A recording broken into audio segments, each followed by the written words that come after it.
बिस्मिल्लाहिर्रहमानिर्रहीम। Today's topic of discussion is hepatology. तो hepatology में पहला आ जाएगा एक्यूट हेपेटिक फेलियर, दूसरा हमने पढ़ना है अल्कोहलिक लीवर डिजीज़ और तीसरा नॉन अल्कोहलिक लीवर डिजीज़ है। तो जो एक्यूट लीवर फेलियर या एक्यूट हेपेटिक फेलियर है, इसमें हेपेटिक एन्सेफेलोपैथी होती है, लेकिन hepatic encephalopathy sudden severe impairment of liver function की वजह से होती है। तो तीन चीज़ें हैं, नंबर 1 प्रीवियसली नॉर्मल लीवर होगा, नंबर 2 सीवियर सडन इम्पेयरमेंट होगा लीवर के फंक्शन का, नंबर 3 हेपेटिक एन्सेफेलोपैथी डेवलप हो जाएगी। अब इसका जो मोस्ट कॉमन काज है वो एक्यूट वायरल हेपेटाइटिस है। वायरल हेपेटाइटिस में भी ए वाला ज़्यादा कॉमन होता है। यूके में पैरासीटामोल टॉक्सिसिटी भी होती है, ड्रग्स में पैरासीटामोल है। इसके अलावा आपको जो टीबी वाली ड्रग्स है, टीबी वाली ड्रग्स 4 होती है, रिफेम्पिन, आइसोनियाजाइड, पिराजिनामाइड, इथेम्ब्यूटोल। सिर्फ इथेम्ब्यूटोल के अलावा बाकी सारी हिपैटोटॉक्सिक होती है। एंटी डिप्रेसेंट भी आप रट्टा मार लो, प्रोपैलथायोजुरासिल है। टॉक्सिन्स के अंदर मशरूम एमानिटा वाला मशरूम होता है, अफ्लाटॉक्सिन वाला, और कुछ मिसलेनियस के अंदर क्या आता है, राइस सिंड्रोम। राइस सिंड्रोम की ये हिस्ट्री होती है कि जो छोटे बच्चे होते हैं, सपोज छोटे बच्चों को कौन सा डिजीज़ करवाओ, कावासाकी करवा देता हूँ, फिर उनको कावासाकी नहीं, चलो हाँ एस्प्रिन दिया, ओके कावासाकी या दूसरा वाला होता है हमारा डिजीज़। ओके सॉरी लाइट बंद हो गई है, थोड़ा सा मोबाइल की बैटरी भी ख़त्म हो रही है। अच्छा मैं कह रहा हूँ कि एस्प्रिन दिया, एस्प्रिन के बाद वायरल इन्फेक्शन हो गया तो उसकी वजह से राइस सिंड्रोम आपको देखने को मिलता होता है। ओके इसके अलावा हेल्प सिंड्रोम प्रेगनेंसी के अंदर है, या acute fatty liver of pregnancy है। अब इसके बाद classification of acute liver failure है, तो उसको 3 में डिवाइड करते हैं, हाइपर एक्यूट, एक्यूट और सब एक्यूट। हाइपर एक्यूट 7 दिन से कम में होगा, एक्यूट 8 से 28 दिन में होगा, और सब एक्यूट यानी ऑलमोस्ट क्रॉनिक से पहले वाला वो 29 डेज से लेकर 12 वीक्स तक, यानी 3 महीनों के बाद क्रॉनिक आपको देखने को मिलता होता है। ये डेफिनेशन है। ज़्यादा कॉमन कौन सा होता है, हाइपर एक्यूट वाला। ओके तो हाइपर एक्यूट 7 दिन से कम वाला, तो ये पैरासीटामोल या वायरल हेपेटाइटिस की वजह से होता है। जो एक्यूट वाला होता है ओके 28 दिन तक वाला, ये होता है क्रिप्टोजेनिक, इडियोपैथिक होता है, और सब एक्यूट में आपका ड्रग्स आ जाती है हुई। अब क्लिनिकल फीचर में आ जाती है, मेन जो कार्डिनल फीचर वो हेपेटिक एन्सेफेलोपैथी है। इसके अलावा आपको एस्टर एक्सिस देखने को मिलेगी। एस्टर एक्सिस क्या होता है, फ्लैपिंग ट्रेमर होते हैं। नंबर 3 सेरिब्रल एडीमा हो जाएगा। ओके सेरिब्रल एडीमा क्या करवा देगा, इंट्राक्रैनियल प्रेशर बढ़ जाएगा, कंप्रेस करेगा तो सेरिब्रल हाइपोक्सिया होगा, अनकल हर्निएशन हो सकती है, एक रिफ्लक्स होगा जब भी इंट्राक्रैनियल प्रेशर बढ़ता है, कुशन रिफ्लक्स, इसमें ब्लड प्रेशर ज़्यादा होता है, ब्रैडिकार्डिया होता है, इर्रेगुलर रेस्पिरेशन देखने को मिलती होती है। ओके इसके बाद आ जाओ सिस्टमिक फीचर के अंदर आ जाओ। सिस्टमिक फीचर में क्या होते हैं, ओके लाइक हम कह सकते हैं सिस्टमिक फीचर में क्या होगा। अब चूँकि यहाँ पर लीवर फेल होना शुरू हो गया है, ओके ठीक है, तो जो प्रोटीन्स होती है वो भी वैसे थोड़ी कम होना शुरू हो जाती है, तो ब्लड प्रेशर डाउन हो जाएगा, लो सिस्टमिक रेजिस्टेंस हो जाती है। पल्मोनरी सिस्टम में रिस्पिरेटरी एल्केलॉसिस हो जाएगा, ओके रिस्पिरेटरी एल्केलॉसिस। रीनल में क्या हो जाएगा, ओके रीनल में एक्यूट ट्यूबुलर नेक्रोसिस, यानी आपको सिस्टमिक फाइंडिंग आपको लीवर की वजह से देखने को मिलती होती है। ओके एक्यूट ट्यूबुलर नेक्रोसिस हो गया, हेपेटोरीनल सिंड्रोम हो गया, हाइपोनेट्रीमिया, हाइपोकलीमिया। हेमाटोलॉजी में कोआगुलोपैथी विद और विदाउट डीआईसी, यानी लीवर का फंक्शन खराब हो रहा है। हाइपोग्लाइसीमिया होगा, मेटाबॉलिक एसिडोसिस हो जाएगा, एड्रीनल इनसफिशिएंसी। इसके अलावा एक और सिंड्रोम है वह है rice syndrome. Okay rice syndrome में वैसे जॉन्डस रेयर होता है। बाकी हेपेटोबिलियरी फाइंडिंग में क्या होगा, जब लीवर काम नहीं करेगा तो जॉन्डस होगा। सप्लीनोमेगाली सिरोसिस में होती है। एसाइटिस और एडीमा, इसका मतलब वो सिरोसिस में जा रहा है। लीवर इनिशियली साइज ठीक होगा, लेकिन अगर हेपेटोमेगाली और सडन एसाइटीज़ है, हेपेटोमेगाली और सडन एसाइटीज़ है, दैट मीन्स बुट-चारी सिंड्रोम है, उसमें हेपेटोमेगाली होती है। इन्वेस्टिगेशन में सबसे पहले टॉक्सिकोलॉजी स्क्रीनिंग कराएगी, किसकी स्क्रीनिंग कराएगी, या ब्लड की और यूरिन की कराएगी। क्यों, क्योंकि वहाँ पर आपने वायरल हेपेटाइटिस को रूल आउट करना, ड्रग्स वाला भी। वायरल सीरोलॉजी कराओगे, hepatitis core hepatitis B core IgM ये कराओगे एक्यूट इन्फेक्शन के लिए, मैं आपको एक्सप्लेन करूँगा। हेपेटाइटिस ऑटोइम्यून हेपेटाइटिस की सीरोलॉजी करवाओगे, स्पेसिफिकली टाइप 1 में क्या होता है, एंटी न्यूक्लियर एंटीबॉडी और एंटी स्मूथ मसल एंटीबॉडी होती है। टाइप 2 में anti liver kidney microsomal antibody होती है, और टाइप 3 के अंदर क्या होता है, सीरम इम्यूनोग्लोबुलिन और anti soluble SLA anti soluble liver antigen के ज़्यादा होता है। ठीक हो गया। सेरालोप्लाज्मिन, सीरम और यूरिनरी कॉपर वगैरह कराओगे, okay to rule out Wilson disease वाला। अल्ट्रासाउंड लीवर का कराएंगे, डॉपलर कराएंगे हेपेटिक वेन का to rule out Budd Chiari syndrome. Okay तो इसकी मैनेजमेंट के अंदर आ जाते हैं।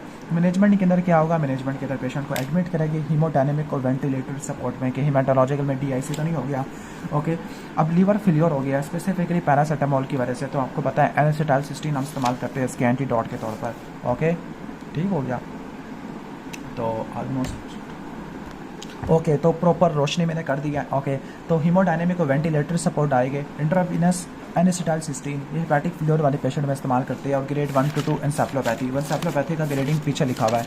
ओके एन्सेफेलोपैथी का ग्रेड 1 में क्या होता है, पुअर कंसंट्रेशन, स्लर्ड स्पीच होती है। ग्रेड 2 में बंदा ड्राउजी होता है। ग्रेड 3 में कन्फ्यूजन स्लीपी होता है, और ग्रेड 4 में बंदा कोमे में चला जाता है। ओके। इसके बाद सेरिब्रल एडीमा, सेरिब्रल एडीमा को ठीक करने के लिए क्या करते हैं, हेड को एलिवेट करते हैं 30 डिग्री पे, हाइपरटोनिक सेलाइन इस्तेमाल करेंगे for goal of sodium 145 to 155 क्योंकि हाइपरनेट्रीमिया हो जाता है। इंट्रावेनस मैनिटोल देंगे एडीमा को रिलीव करने के लिए, हाइपर वेंटिलेशन वगैरह कराएंगे इन केस अगर कुशिंग ट्रायड आ गया है। ओके। इसके बाद कोगुलोपैथी है, तो कोगुलोपैथी DIC हो गया तो उसके लिए इंट्रावेनस विटामिन के वैसे DIC कम होती है, ब्लीडिंग होती है ज़्यादातर क्योंकि विटामिन के नहीं बन रहा, तो विटामिन के प्लेटलेट देंगे, फ्रेश फ्रोजन प्लाज्मा। इसके अलावा इलेक्ट्रोलाइट के लिए हाइपोग्लाइसीमिया को ठीक करेंगे, डेक्सट्रोज देंगे, हाइपोकलीमिया, हाइपोकैल्सीमिया, हाइपोमैग्नीसीमिया, हाइपोफॉस्फेटीमिया, हाइपोनेट्रीमिया सबको ठीक करेंगे।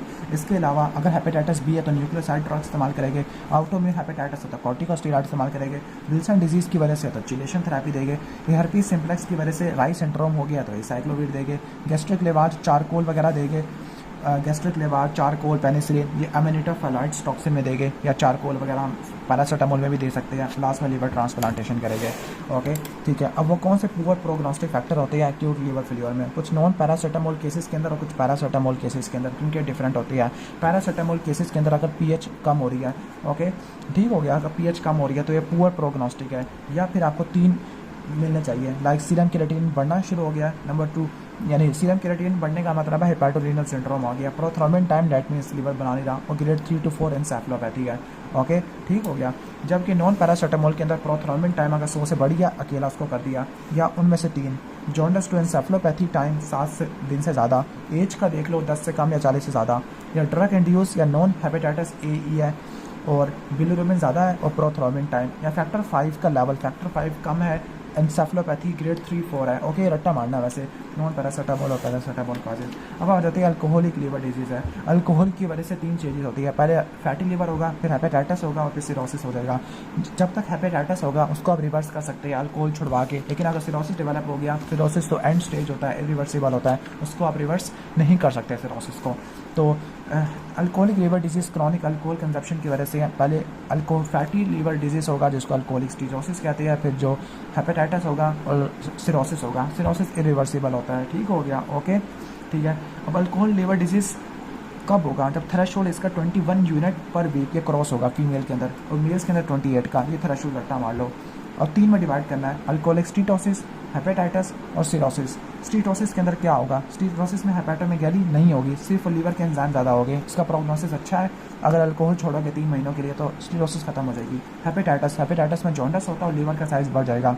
ओके बाकी पोर्टल हाइपरटेंशन और कॉम्प्लिकेशन हो सकती है। सिरोसिस में आपको CLD वाली चीज़ें देखने को मिलेगी कि लीवर का साइज़ ज़्यादा भी हो सकता है, छोटा भी हो सकता है। ओके एसाइटिस, वेरिसिस, एन्सेफेलोपैथी में शेफ बताया था, शेफ। ओके शेफ में स्प्लीनोमेगाली, हेपेटिक एन्सेफेलोपैथी, ए से एसाइटिस, बी से वेरिसिस, ये आपको CLD में देखने को मिलती है, साथ कैंसर भी हो सकता है। डायग्नोसिस में क्या होगा, अल्कोहल की वजह से मेगैलोब्लास्टिक एनीमिया होगा, नॉन मेगैलोब्लास्टिक मैक्रोसाइटिक एनीमिया होगा, तो MCV बड़ा होगा विदाउट एनीमिया, क्योंकि अल्कोहल मैक्रोसाइटिक एनीमिया कराता है, मेगैलोब्लास्टिक चेंजेस नहीं होती। मेगैलोब्लास्टिक चेंजेस का मतलब है कि मेगैलोब्लास्ट नहीं होगा, हाइपर सेगमेंटेड न्यूट्रोफिल नहीं होगी। अब अल्कोहल एक माइटोकॉन्ड्रियल पॉइजन है, तो AST और ALT रेशो 2 से ज़्यादा होगी, AST ज़्यादा होगा। बाकी गैमा ग्लूटामाइल ट्रांसफेरेज इसका भी लेवल ज़्यादा होगा। This is the best enzyme for determining alcoholism. इसके अलावा टोटल बिलिरुबिन और INR ये ज़्यादा होगा। ओके ठीक हो गया कि सीवियर हेपेटाइटिस है।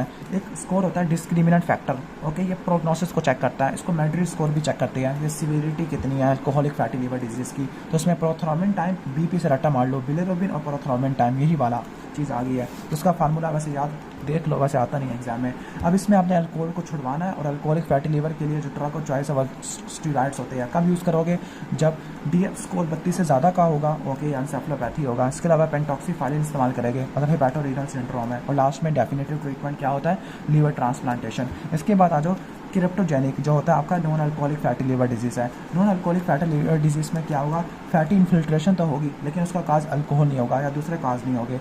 ये नॉन अल्कोहलिक जो एक होता है नाश होता है, नॉन अल्कोहलिक स्टीटोहेपेटाइटिस है। इसका मतलब क्या है, नाश क्या होता है, अगर नॉन अल्कोहलिक फैटी लिवर है और साथ में क्या है इन्फ्लेमेशन और फाइब्रोसिस हो गई है तो उसको नाश कहते हैं। अब इसके जो रिस्क फैक्टर वो मेटाबॉलिक सिंड्रोम वाले हैं, वही सब चीज़ें हैं। मेटाबॉलिक सिंड्रोम को जैसे रट्टा मारना होता है CHD से, सेंट्रल ओबेसिटी होती है, हाइपरलिपिडीमिया देखने को मिलता है, हाइपर इंसुलिनीमिया देखने को मिलता है, डायबिटीज़ देखने को मिलती है, इंसुलिन की रेजिस्टेंस होती है। ये आता है मेटाबॉलिक सिंड्रोम का। अब इसकी एपिडेमियोलॉजी क्या है, मेल फीमेल में बराबर होता है। ये क्रिप्टोजेनिक सिरोसिस करवाता है जो कि इडियोपैथिक होती है और हेपाटोसेलुलर कार्सिनोमा करवाता है।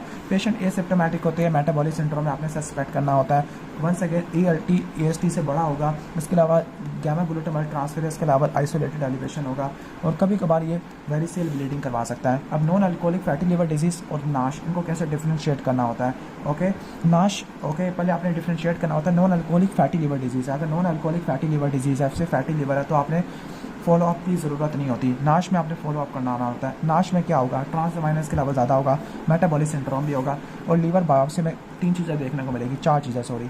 नंबर 1 माइक्रोवेसिकुलर स्कीटोसिस और मेलोरी बॉडीज होगी। नंबर 2 न्यूट्रोफिल इन्फिल्ट्रेशन, इन्फ्लेमेशन की वजह से, और इन्फ्लेमेशन के बाद क्या होता है, पेरिसेलुलर फाइब्रोसिस। तो पहले स्टीटोसिस होगा, फिर न्यूट्रोफिल आएगी और पेरिसेलुलर फाइब्रोसिस आएगा। ओके, अब मैनेजमेंट आ जाते हैं। मेटाबॉलिक सिंड्रोम में तो आपने वेट लॉस एक्सरसाइज करवानी होती है ताकि BMI कम कर सके। अगर टाइप 2 डायबिटीज़ और non alcoholic fatty liver disease दोनों है तो ड्रग ऑफ चॉइस मेटफॉर्मिन है। लिपिड को कंट्रोल करने के लिए स्टैटिन इस्तेमाल करते होते हैं। ओके, बाकी स्टीटोसिस और इन्फ्लेमेशन दोनों को इनहिबिट करने के लिए पियोग्लूटाजोन और विटामिन ई इंपॉर्टेंट है, लेकिन ये फाइब्रोसिस को इनहिबिट नहीं कर सकती। फाइब्रोसिस तो रिवर्सिबल होती है। ओके, लेकिन ये जो कम्बिनेशन होता है ना पियोग्लूटाजोन और विटामिन ई, ये प्रोस्टेट की कैंसर को बढ़ा देता है। और वंस अगेन जो डेफिनेटिव ट्रीटमेंट होता है वो लीवर ट्रांसप्लांटेशन होता है।